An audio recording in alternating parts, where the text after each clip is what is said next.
Et évidemment, le barreau, ce sont des tops et des flops. Et on commence par ceux qui ont brillé ce week-end, les tops de notre baromètre des Bleus, avec l'incontournable Marcus Thuram. Qui a encore marqué avec l'Inter Milan lors de la victoire 2-0 face à la Lazio.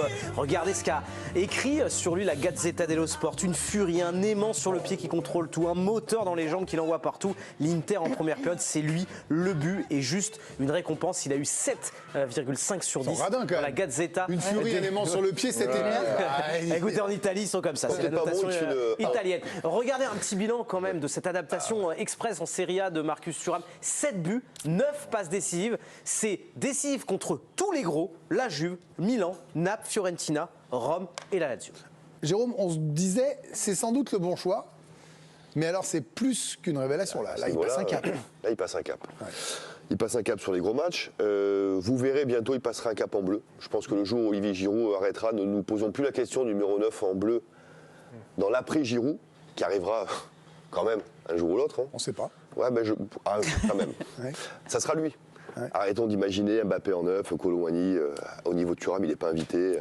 C'est un profil qui fera du bien au bleu en plus. Le retour d'Nkunku quand même. Attendons. Alors tu auras deux profils, c'est très bien. Tu auras deux profils. Mais en tout cas, pour moi, l'avenir de l'Inter, évidemment, c'est lui. Et l'avenir des Bleus, après Olivier, c'est lui. Vous êtes épaté statistiquement par ce qu'il fait, en plus de son impact dans le jeu?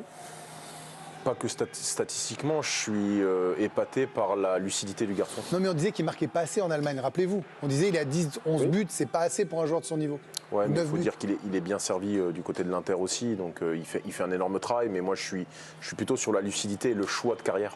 C'est-à-dire que ce choix, il était primordial pour lui, il était libre. Ça arrive très souvent dans une carrière, lorsque vous êtes comme ça, à votre prime, et je trouve qu'il a su faire les bons choix. Il est récompensé du choix qu'il a fait. Il était dragué par le Paris Saint-Germain, il aurait pu venir au Paris Saint-Germain. Je ne sais pas comment ça se serait fini ou passé, mais en tout cas on voit la situation de Colomani qui était peut-être le prospect qu'on mettait devant, lui un peu derrière, il est en train d'inverser la tendance, ça c'est très fort.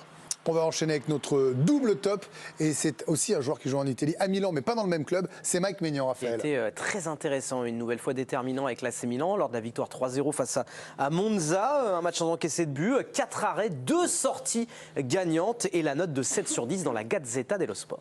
Laurie, c'est lui qui a qualifié aussi le PSG en 8e de finale avec cet arrêt à Newcastle, absolument magnifique. Il fait une grosse semaine. Hein. Ouais, un partout. Il y a eu un petit creux, voilà, ça peut arriver dans une saison, je pense que vos 3 camarades peuvent le dire, mais il est revenu là. C'était un tout petit creux quand même. Il est revenu, il fait encore une parade de dingo, en plus de celle qu'il a fait en Ligue des Champions. C'est vraiment impressionnant. C'est de très très bonnes nouvelles pour l'Euro qui se profile dans 6 mois maintenant. Et voilà, reste à savoir si Milan va arriver à le garder. Ça, ça peut être un des feuilletons. On peut commencer à en douter effectivement. Et ça peut le perturber largement. pour vous, puisque vous évoquez le sujet? Non, je pense pas. Je pense pas que ça va le perturber. Je pense qu'il est imperturbable, ce garçon. Enfin, mais oui, ça va être un débutant, parce que je pense que tout le monde va se l'arracher et qu'il va certainement partir du Milan qui essaye de le prolonger depuis 6 mois. On se le gardera en feuilleton, cette histoire de transfert-là. Évidemment, on aura d'ailleurs l'indispensable. Le petit creux, c'était le retour de blessure aussi. Juste retour de blessure. Mais vous avez raison. Mais on est tellement dithyrambique que parfois. Les mollets qui sifflent un peu trop régulièrement. Ouais. Et que là, son retour de blessure avait été effectivement moyen sur 3 semaines, mais que depuis. Le mollet, c'est sa kryptonite. Et docteur Aubragnac, sur les mollets? Gros mollet, gros problème. Merci, Ludovic. Il a l'air d'avoir des mollets assez conséquents. Très important. Non, mais vraiment, je tiens toujours à cet avis médical du docteur Aubragnac. Gros mollet, gros problème. Comme Florent. Florent Mollet. Calmez-vous quand même, Raphaël. Et on enchaîne avec le dernier top. On part à Londres. William Saliba. Oui, déterminant et important défensivement. Il retrouve un bon niveau lors de la victoire 2-0 contre Brighton. Ils n'ont pas encaissé de but, les Gunners. 6 duels disputés qu'il a quasiment tous remportés. 77 ballons touchés, la note 7 sur 10 dans le Evening Standard. Regardez ce qu'ils ont déclaré, nos amis britanniques. Il a livré une vraie bataille avec Evan Ferguson. Il en est sorti grand vainqueur. Il a fait reculer son adversaire et il lui a dominé physiquement. D'un défenseur à l'autre, Saliba fait la passe à Tremoulinas, Benoît, William Saliba, qui était à la lutte aussi pour être dans la liste. Alors a priori, il devrait y être, mais tout le monde ne pourra pas y être parmi ceux qu'on a vus. Il y a du beau monde. Lui, il continue d'être régulier, de faire sa saison à Arsenal. Il est devenu incontournable. Ouais, il est incontournable et je trouve qu'on n'en parle pas énormément de William Saliba. Alors effectivement, il a une concurrence féroce face à lui en équipe de France, parce que je pense qu'il serait dans n'importe quelle sélection, il serait titulaire, clairement, parce que Arsenal, ce qu'il fait, c'est énorme d'être titulaire chez les Gunners. Il en devient le patron de cette défense. On sent qu'il prend de plus en plus de confiance, de plus en plus de responsabilité aussi sur le terrain.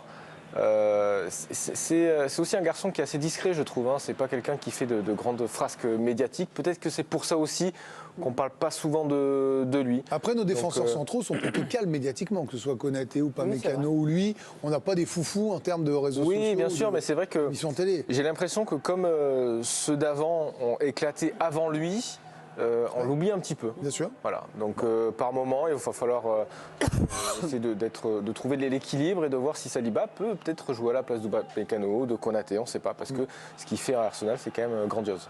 Et on va pouvoir enchaîner avec le bonus du barreau. Pour un beau barreau, il faut un bonus, évidemment. Et là, Alicia, on parle d'un joueur stratosphérique. Oui, on parlait d'Olivier Giroud, lui aussi, il est absolument exceptionnel. Antoine Griezmann, il a été élu hier meilleur joueur de la saison de Liga 2022-2023 par le quotidien madrilène AS. Antoine Griezmann, récompensé après ses 15 buts et 17 passes décisives la saison dernière avec les Colchoneros. Bilan remarquable. Et les mots du joueur de l'Atlético de Madrid, qui s'est même livré à une petite confidence. Je pense que ma joie se répercute sur mon niveau de jeu. Je serai à vie un joueur de l'Atlético. Il faut continuer comme ça. Je suis sur le bon chemin. À 32 ans, et il continue de rayonner avec l'Atlético de Madrid, même si son club a perdu samedi contre Bilbao. Les hommes de Diego Simeone, 4e de Liga, et Griezmann toujours aussi remarquable. Ouais, il était là à l'ère Ronaldo Messi, il est là à l'ère Bellingham Lewandowski, et c'est lui qui devient meilleur joueur de la Liga. On va passer au flop. Ça s'est moins bien passé pour eux.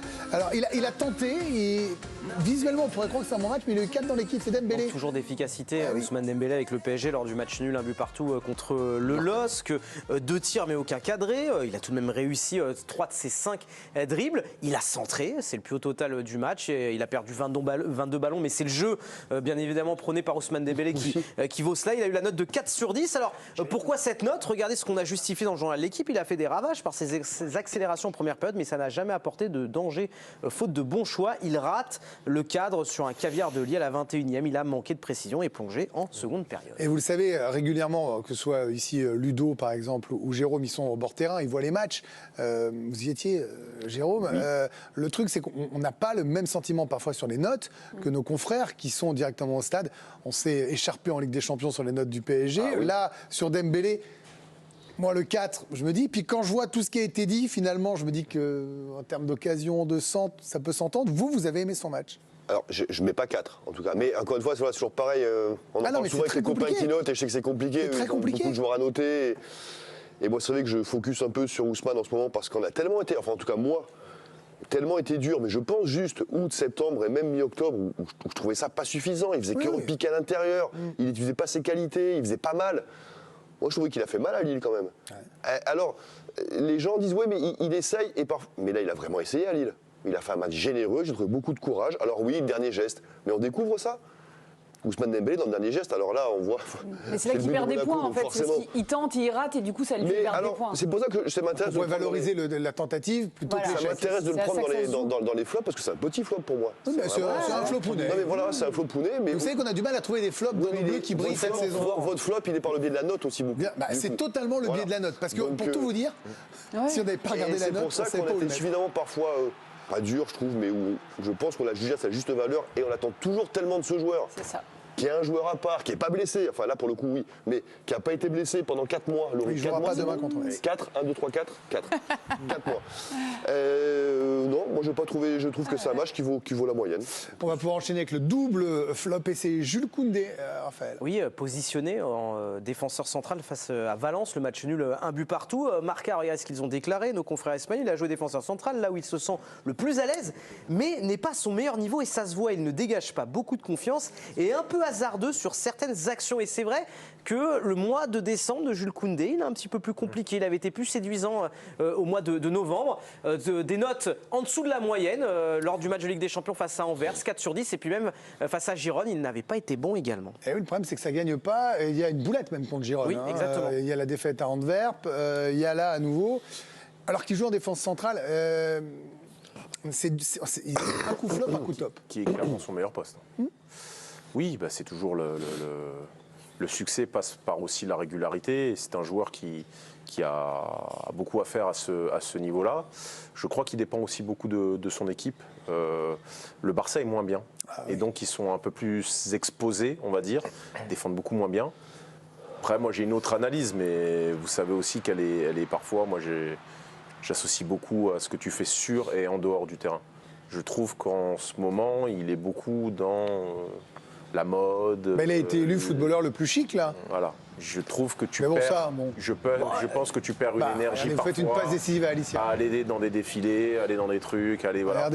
Regardez, la passe La décisive. concentration quand tu es footballeur de haut niveau, elle doit être optimale sur le. Effectivement, je peux pas Ludo finir. Quoi. Ludo est bien renseigné.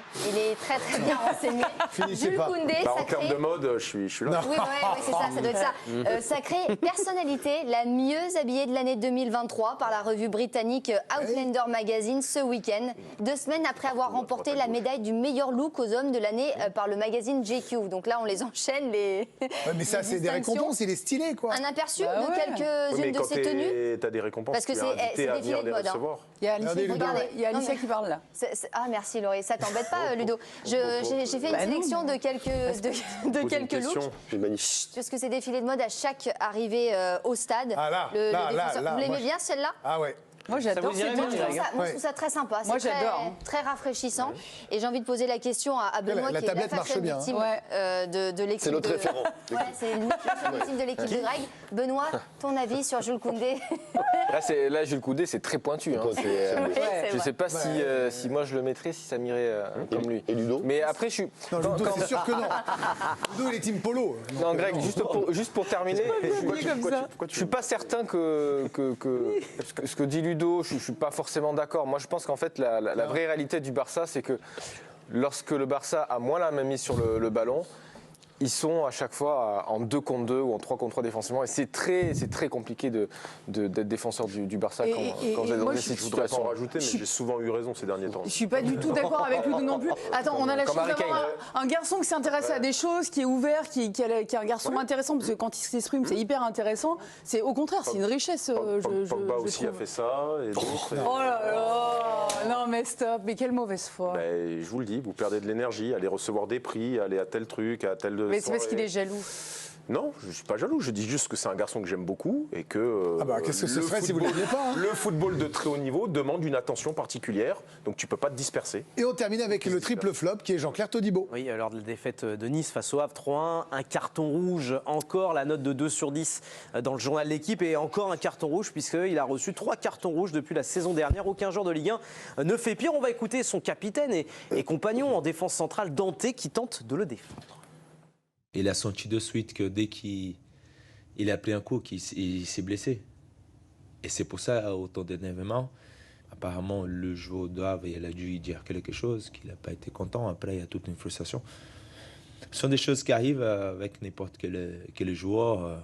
On parle beaucoup plus parce qu'aujourd'hui, il a atteint un très haut niveau. Et je pense que c'est des choses qui s'arrivent et que de toute façon, s'il ne prend pas carton rouge, il ne pourra pas jouer le mercredi parce qu'il est blessé. Après, l'ascension a été rapide aussi. Mon nouveau look m'a donné envie de tenter le coup de boule, mais je me suis retenu. C'est Faro qui dessine pour nous et qu'on salue. Oui, là il est dans le dur, là, en cette fin de première partie. Oui. J'ai même du coup, c'est son 4e carton rouge en 18 mois. Et sa réaction, c'est pas la réaction que devrait avoir un international. On pourrait le dire comme ça, c'est peut-être un peu dur, mais j'ai pas trop compris. C'est cool pas avec bon. Nice Lui, un pour peu, le là. coup, à 6 mois de l'Euro, voilà, si Didier Deschamps a vu ça, il l'a vu, je pense que ça lui a pas forcément plu.